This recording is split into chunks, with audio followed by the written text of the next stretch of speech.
In the Pali, it is called the Dhammacakkapavattana Sutta. A sutta in Pali, or sutra in Sanskrit, means a string. We have the medical term suture, when you're stitched up with sutures.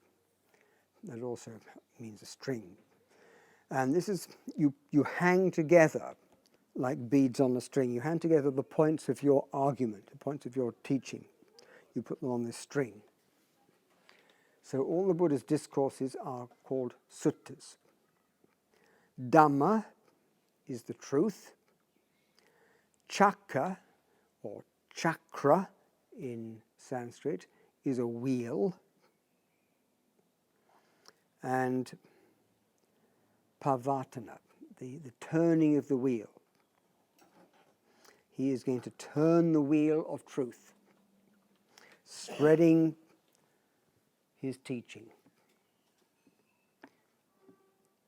So he's talking just to 5 people. Just 5 rather skeptical followers, or they were not even followers at that time. But from this grew the mighty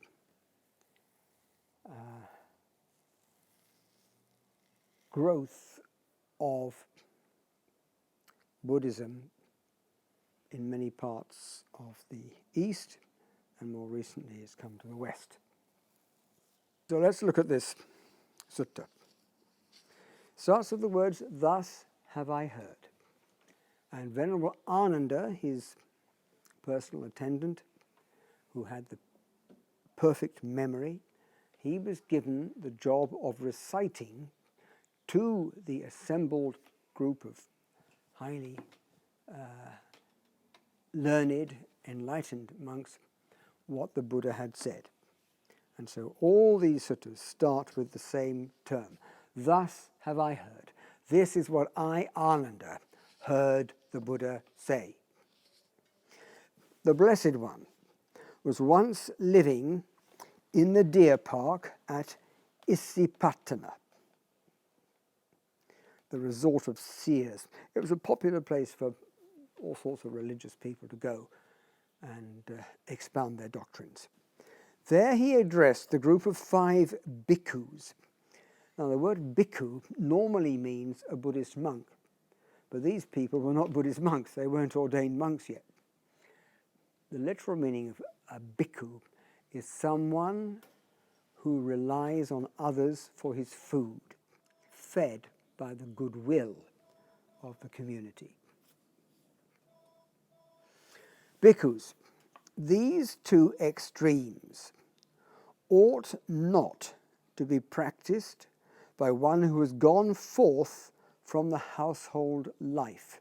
Devotion to the indulgence of sense pleasures, which is low, common, the way of ordinary people, unworthy and unprofitable. And there is devotion to self-mortification, which is painful, unworthy, and unprofitable. What gives him the right to say that? Exactly. For the first 29 years of his life, he had a life indulging in sense pleasures. He was living in a very sheltered environment, son of the local king. Every sense pleasure available at that time was available to him. And he found that to be unsatisfactory. He then renounced that life, and after seeing Alara Kalama and Udakarama, he then practiced self-mortification. And based on that experience, he found it to be painful, unworthy, and unprofitable. Remember, the 5 men he's talking to are still practicing self-mortification. So he's telling them, you are wasting your time.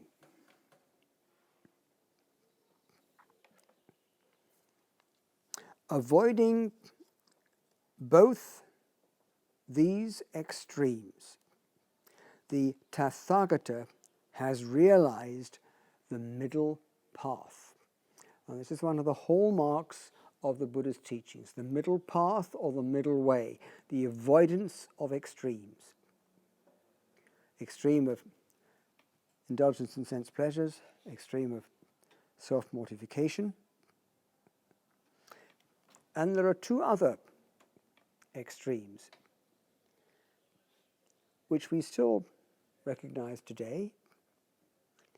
The doctrine of annihilationism and the doctrine of eternalism. Some people will say, at death, we are annihilated. Nothing continues, nothing goes on at all. Other people say, at death, something survives and may enter an eternal state or condition. If you are somebody enjoying sense pleasures, the chances are you are also an annihilationist, because you say, eat, drink, be merry, tomorrow we die, and after that, the end. So really enjoy yourselves now. Make the absolute maximum you can from all the sense pleasures available to you. Indulge, indulge, indulge to excess. On the other hand, the self-mortification people keep themselves going with the belief that the greater they mortify the flesh now, the bigger will be the spiritual attainment in the next life.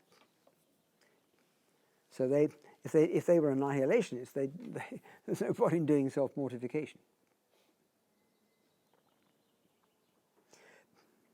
So the Buddha has realized the middle path. It gives vision, it gives knowledge, and it leads to calm, to insight, to enlightenment, to nibbana. That is the final goal. You can, in fact, take the Buddha's teachings on three levels. The first level is to help us to live happier lives in this life, telling us what sort of things are good to do and what sort of things are bad to do, and what sort of things we should try to develop and what sort of things we should try to eradicate from our characters. The second level is that we can create for ourselves the causes which will lead to happiness in a later life. If you do lots of good works in this life, then you are helping to create the conditions for a happy rebirth. But the Buddha goes further than this. What he wants to do eventually is for us to attain the state of enlightenment. No more lives after this one. Finished completely. Eternal, lasting, perfect happiness. And he says that that can be attained by the middle path. And what is that middle path? It is simply the noble eightfold path, namely, right view, right thought, right speech, right action, right livelihood, right effort, right mindfulness, right concentration. This is the middle path realized by the Tathagata, which gives vision, which gives knowledge, and which leads to calm, to insight, to enlightenment, to nibbana. So it is this noble eightfold path which is the path we can all tread to reach the state of nibbana. Notice he says this is the middle path realized by the Tathagata, not invented. The truths that he's talking about have always existed, but people were not aware of them. He figured out the way to these truths. He didn't have a teacher. He figured it out for himself. But you can think of it like gravity. The force of gravity has always existed.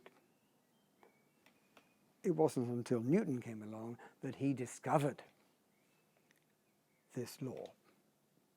He didn't invent it, he discovered it. Same way the Buddha did not invent these truths, but he discovered them. So when he starts this, or before he starts telling this sermon, the Buddha says to these 5 men, I shall instruct and teach the Dhamma. If you act according to my instructions, you will before long realize, attaining in this life itself, by your own intuitive wisdom, that supreme consummation of the holy life, for the sake of which sons of noble families rightly leave the household for homelessness. This is a very important statement here. I shall instruct and teach the Dhamma. If you act according to my instructions. He's not saying, if you bow down and worship me, if you perform all sorts of practices, magical things. No. Follow my instructions. So this is the role of the Buddha. He's an instructor, a teacher. The Buddha is not a divine being to be worshipped, to be prayed to be asked for guidance or for help.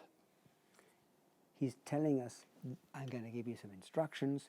Now, it's up to you to follow these instructions. He said, you yourselves must make the effort. Buddhas are only teachers. So he says, if you act according to my instructions, you will, before long, realize, attaining in this life itself, the attainment of Nibbana is possible in this life. For some people it might seem an impossibly lofty goal. But people at the time of the Buddha and in the subsequent centuries have attained enlightenment by following his instructions. And this is how we can test. Do these instructions work or not? Try it and see. Then you know. So, if you follow my instructions, you will before long realize, attaining in this life itself, by your own intuitive wisdom or your own direct knowledge. This is something you will know for yourself. Not something that's going to be given to you by some outside power or force. This is something that you can generate, this direct knowledge, this direct understanding.